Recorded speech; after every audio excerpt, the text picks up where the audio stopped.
Hey everyone, welcome to Logan's Mosh Pit. Glad to have you here. So today we're going to do another episode of the Memory Lane series, which is where we take a look back at some interesting articles and interviews from old Guitar World magazines. So my dad has been subscribed to Guitar World magazine for about 30 years now, and he was kind enough to let me borrow a bunch of magazines that he saved. So the one that we're going to take a look at this week came out in May 2007. This is what it looks like.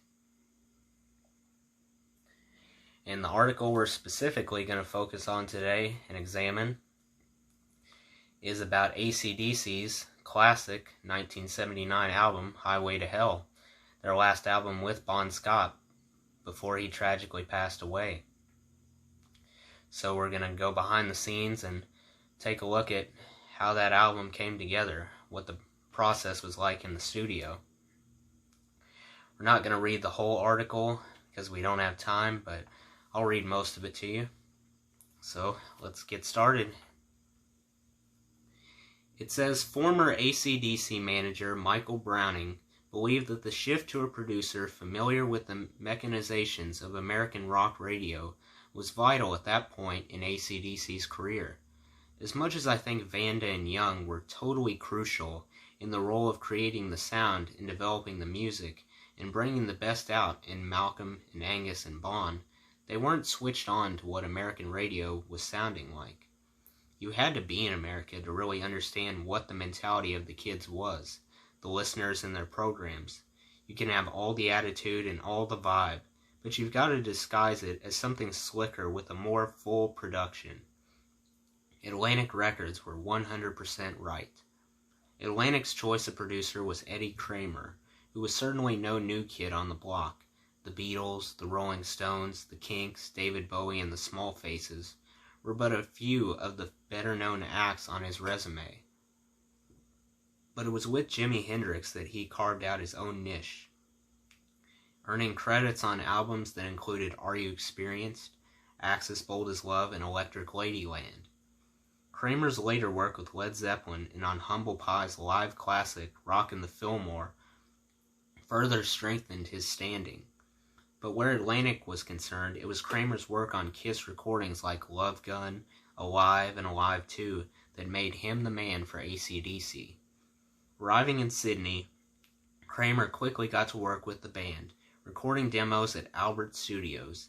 AC/DC's power and strength of character, collectively and individually, were immediately obvious to Kramer, and backed up everything he had seen and heard on video in New York. More to the point, as a rock band, they compared more than favorably to a number of Kramer's previous studio charges, albeit with one glaring difference. It was obviously a much rougher, tougher, grittier, simpler kind of vibe, the producer said of AC/DC. I mean, the two brothers were just really calling the shots, and I thought that they had it down, and with that singer, Bon Scott, he was just bloody amazing. It was just incredible. They were different than Zeppelin for obvious reasons.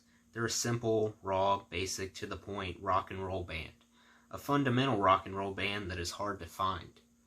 With the demos completed, the band packed up and prepared to travel to Miami to record the new album at Criteria Recording Studios that February.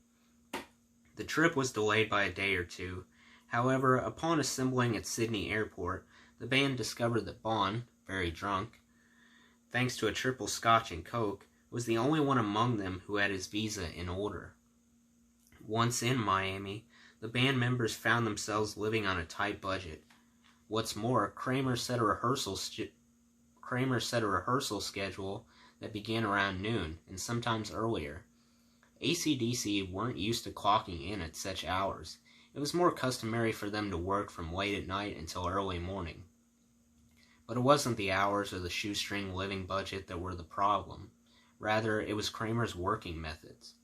Through the years, AC/DC had become used to working up songs in the studio with George. Kramer, for his part, was more accustomed to artists arriving with completed material ready to record. They were a very independent bunch, says Kramer. Obviously, they were very talented, and I thought we could make a really good record here. But I think the problem that I had with it was the material wasn't quite ready, and the way they worked was in a sort of strange manner. It didn't help that Bon Scott was having problems with lyrics, as well as with his drinking. In retrospect, he was such the prototypical tough guy rocker, says Kramer, referring to the singer's drinking and caressing and completely out of control character. That was his style, and I was not used to dealing with that. Though Kramer says AC/DC showed little interest in his professional experiences with many of their heroes, it may simply be that they didn't want to seem interested. Kramer may not have been the enemy, but as far as the band was concerned, the enemy put him in place, and he was an adversary by association. To show a lack of interest in him as a professional would have been a powerful weapon. Kramer wasn't unsympathetic toward their situation. He knew he had been virtually forced on AC/DC and understood a certain degree of their resentment, but that didn't make things any easier. In the end, the problem came down to a clash of agendas. Eddie, we soon learned, was just a good sound man, says Malcolm. He played us a Rolling Stones track, and he played us another track from someone else and said, "Put that verse together with that chorus and I've got you a hit." We just went off. That's the end of that. It wasn't going to work out. That's a given with me, says Kramer. I like to hear hit songs. I think that's really important, but once again, that was not the way to do this band. It was painfully obvious to all concerned that the project was doomed when 3 weeks into the Miami exercise, they had not moved past the rehearsal stage. I think the band required a specific type of handling, which I had no idea how to do at that moment in my career, says Kramer. I was used to working with Kiss, who were rough and ready in a different sort of way. I had a rapport with Kiss, which I didn't have with this band, and there were some problems. The mission was terminated when Malcolm rang Michael Browning and told him to get them out of Miami. Browning believes Atlantic had miscalculated the consequence of removing George and Harry from the band's sphere. They underestimated the musical arrangement and sort of role that George had played in terms of being the band's musical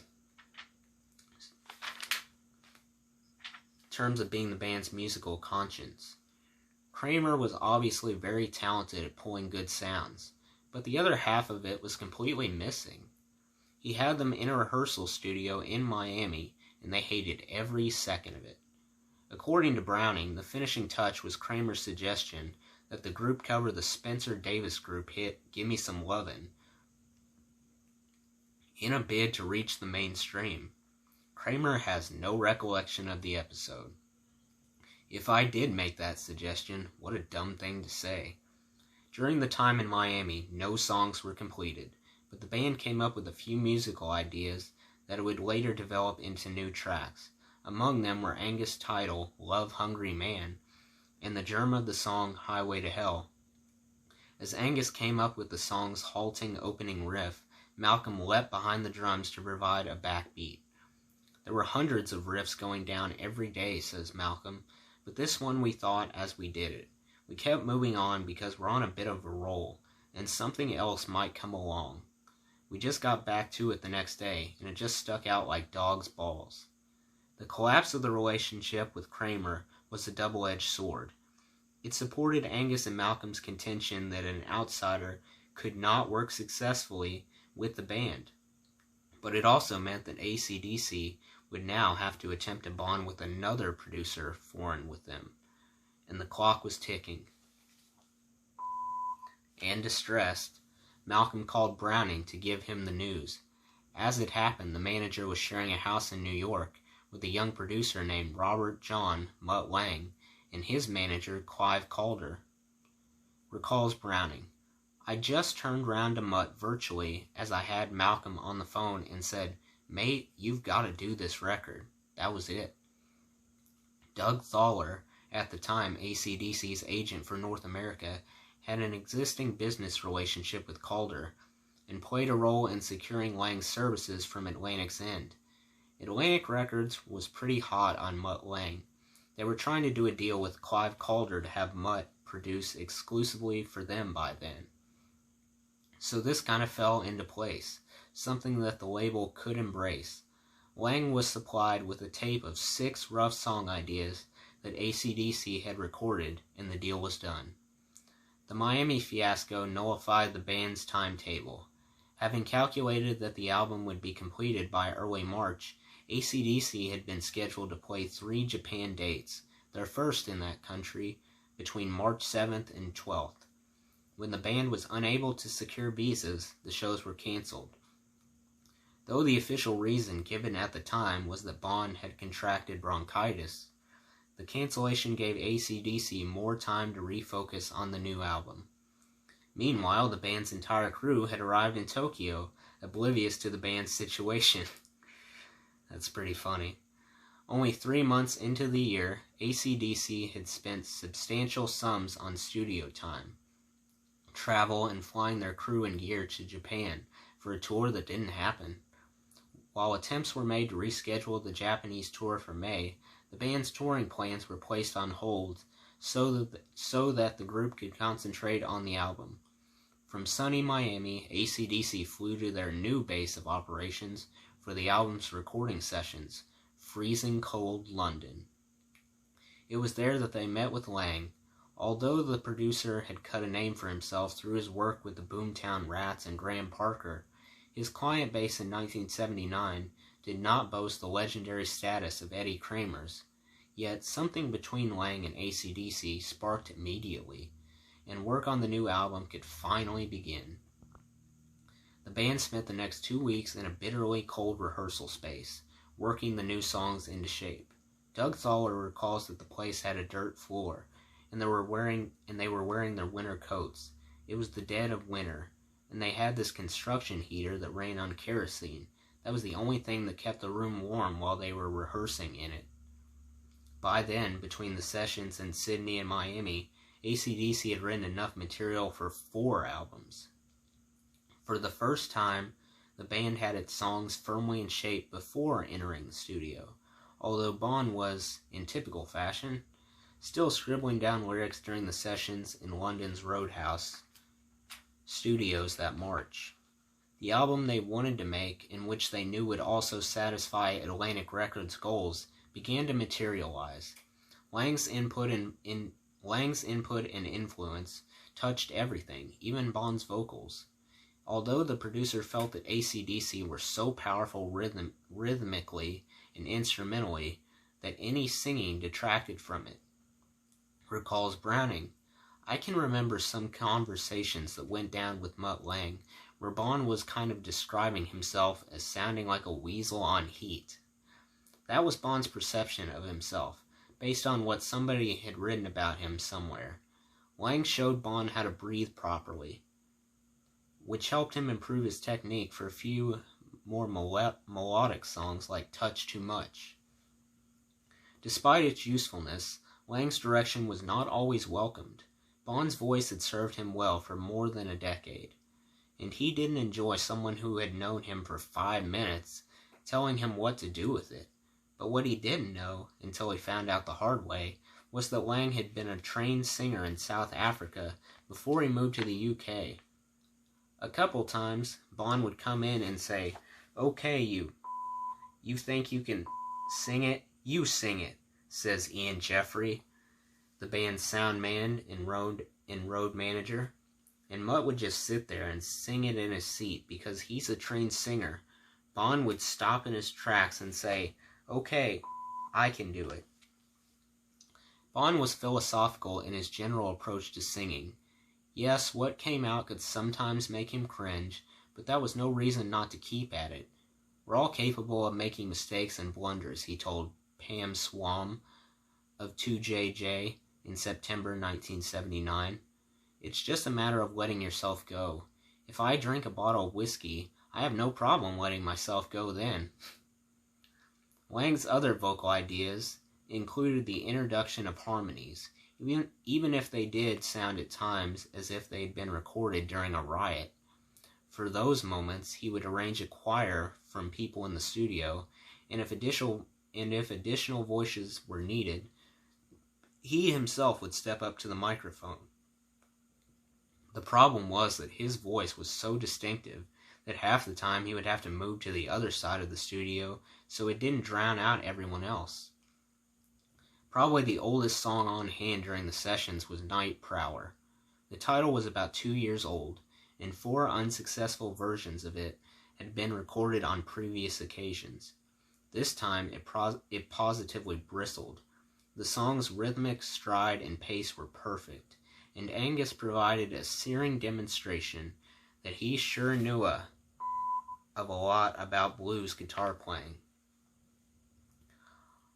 Although the tight recording schedule at times created an atmosphere of panic in the studio, it served to galvanize the band behind its effort to complete the job. Once the body of the recording was completed, additional sessions were held at Chalk Farm Studios.